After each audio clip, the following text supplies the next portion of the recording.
Hello friends, आप सबका बहुत बहुत स्वागत है रैंक मंत्रा में। फ्रेंड्स, अगर आप जेटेट की तैयारी कर रहे हैं या मुख्य परीक्षा की तैयारी कर रहे हैं तो ये वीडियो आप सबके लिए बहुत इंपॉर्टेंट होने वाला है। ये स्पेशल टेस्ट सीरीज कहें, मॉक टेस्ट कहें या सेट कहें, JCERT टेक्स्ट बुक से आप सबके लिए बनाए जाते हैं। और JCERT टेक्स्ट बुक में आज क्लास 6 छठी क्लास के ज्योग्राफी भूगोल का चैप्टर 2 अध्याय 2 से क्वेश्चंस है। अध्याय 2 का पहला सेट मैंने पहले ही अपलोड किया है और ये दूसरा सेट है। फ्रेंड्स, आप सबको अच्छी तरह से ज्ञात है कि जेटेट की बात करें या फिर जेटेट के लिए जो मुख्य परीक्षा, जेटेट के बाद मुख्य परीक्षा की बात की जा रही है, इन सब के लिए झारखंड के टेक्स्ट बुक का क्या इम्पोर्टेंस है आप सब अच्छी तरह जानते हैं। तो फ्रेंड्स, आइए बिना किसी देरी के इस सेट को हम लोग देखते हैं। ग्लोब पर अक्षांश और देशांतर रेखाओं के जाल को क्या कहा जाता है? ग्लोब आप देख रहे हैं और इसमें अक्षांश और देशांतर रेखाओं के जाल को क्या कहा जाता है, ये आपको बताना है। तो अक्षांश और देशांतर, ये अक्षांश रेखाएं होंगी और ये जो खड़ी रेखा है ये देशांतर रेखाएं हो गई। तो अक्षांश और देशांतर रेखाओं के जाल को क्या कहा जाता है? ग्रिड कहा जाता है। तो ग्लोब पर अक्षांश और देशांतर रेखाओं के जाल को ग्रिड कहा जाता है। नेक्स्ट है 0 डिग्री अक्षांश पर दो देशांतर रेखाओं के बीच की दूरी। 0 डिग्री अक्षांश विषुवत किसको जिसको कहते हैं, तो ये हो गया 0 डिग्री अक्षांश। तो यहाँ पर दो देशांतर रेखाओं के बीच की दूरी कितनी होती है? तो यहाँ पर दो देशांतर रेखाओं के बीच की दूरी 111.32 किलोमीटर लगभग होती है। नेक्स्ट क्वेश्चन है पृथ्वी अपने अक्ष पर घूर्णन करती है। पृथ्वी अर्थ जो है अपने अक्ष पर घूर्णन करती है किस से किस ओर? पश्चिम से पूर्व की ओर या पूर्व से पश्चिम की ओर, उत्तर से दक्षिण या दक्षिण से उत्तर की ओर? तो बहुत इंपॉर्टेंट क्वेश्चन ये, पृथ्वी अपने अक्ष पर घूर्णन करती है पश्चिम से पूर्व की ओर। पश्चिम से पूर्व की ओर अपने अक्ष पर पृथ्वी घूर्णन करती है।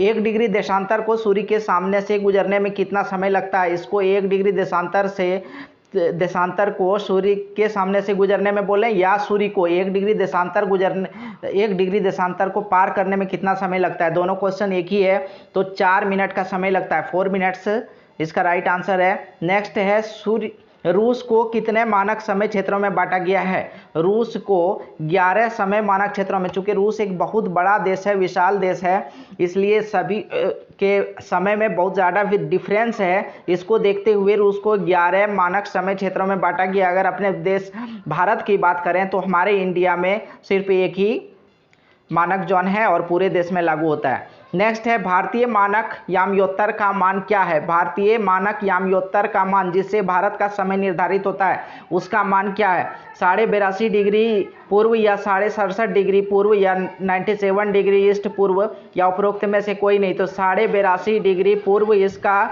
मानक याम्योत्तर का मान है। नेक्स्ट क्वेश्चन है कर्क रेखा और मकर रेखा के बीच पाए जाते हैं। कर्क रेखा और मकर रेखा, ये विषुवत हो गया 23.5 डिग्री उत्तर, 23.5 डिग्री उत्तर ये आपका कर्क रेखा हो गया। और 23.5 डिग्री दक्षिण जो है ये आपका मकर रेखा हो गया। 23.5 डिग्री दक्षिण मकर रेखा हो गया। तो यहाँ कर्क रेखा ये आपका हुआ और मकर रेखा ये। तो कर्क रेखा और मकर रेखा के बीच का क्षेत्र जो है वह क्या कहलाता है, यहाँ बताना है। तो बीच का क्षेत्र ये उष्ण कटिबंध कहलाता है। क्या कहलाता है? उष्ण कटिबंध। नेक्स्ट है उत्तरी ध्रुवीय वृत्त का मान क्या है? उत्तरी ध्रुवीय वृत्त का मान क्या है? ये विषुवत वृत्त हो गया, ये कर्क रेखा हो गया और ये आपका उत्तरी ध्रुवीय वृत्त हो गया। इसका मान कितना होता है? 66.5 डिग्री, 66.5 डिग्री। तो 66.5 डिग्री नॉर्थ। उत्तरी ध्रुवीय वृत्त का मान कितना हो गया? 66.5 डिग्री नॉर्थ। ये मकर रेखा हो गया। और ये दक्षिणी ध्रुवीय वृत्त की अगर बात करेंगे तो इसका मान हो जाएगा 66.5 डिग्री साउथ, दक्षिण। नेक्स्ट क्वेश्चन लिम्पोपो क्या है? दक्षिण अफ्रीका का एक डिश है या दक्षिण अफ्रीका के एक प्रांत है या उत्तरी अमेरिका की एक जनजाति है या फिर दक्षिण अफ्रीका की एक जनजाति है? लिम्पोपो बहुत इंपॉर्टेंट क्वेश्चन, इस तरह के क्वेश्चंस भी अक्सर आपके एग्जाम्स में पूछे जाते हैं। तो लिम्पोपो क्या है? दक्षिण अफ्रीका का एक प्रांत है।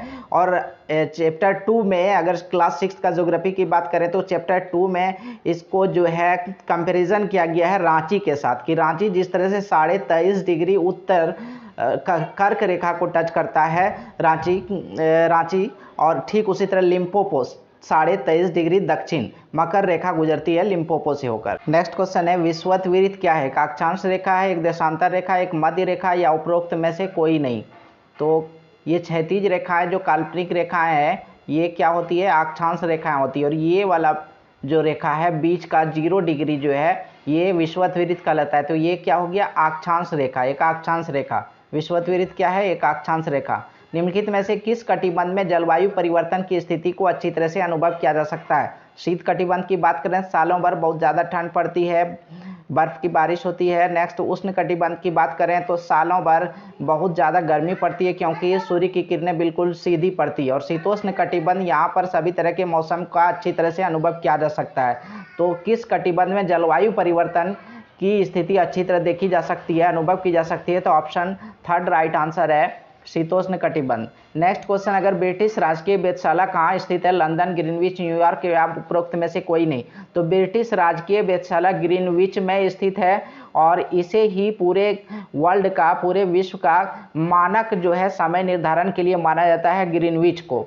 नेक्स्ट क्वेश्चन, रांची से गुजरने वाली अक्षांश रेखा क्या है। तो रांची से गुजरने वाली अक्षांश रेखा, चूंकि हमारे अगर भारत देश की बात की जाए तो ये भी उत्तरी ध्रुव में पाया जाता है, विषुवत को टच नहीं करती है।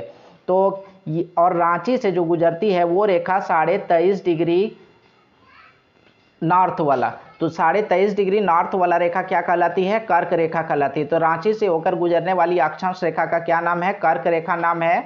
पृथ्वी को कितने समय क्षेत्रों में बांटा गया है, पृथ्वी को 24 समय क्षेत्रों में, 24 टाइम जोन्स में बांटा गया है, 24 समय क्षेत्रों में बांटा गया है। दो अक्षांश रेखाओं के बीच का भाग क्या कहलाता है, ये लास्ट क्वेश्चन इस सेट का। दो अक्षांश रेखाओं के बीच का भाग क्या कहलाता है, गोर, ग्रिड, कटिबंध या ताप क्षेत्र। अक्षांश रेखा ये आपका हो गया अक्षांश रेखा। तो दो अक्षांश रेखाओं के बीच का भाग, ये इस तरह से जो क्षेत्र बन रहा है इसको क्या कहेंगे, तो इसको हम लोग कहते हैं कटिबंध। क्या कहा जाता है, कटिबंध कहा जाता है, दो अक्षांश रेखाओं के बीच का भाग।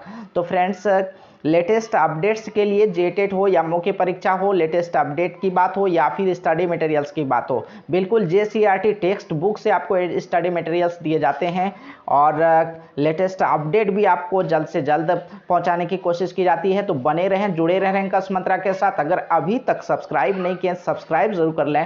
धन्यवाद, जय हिंद।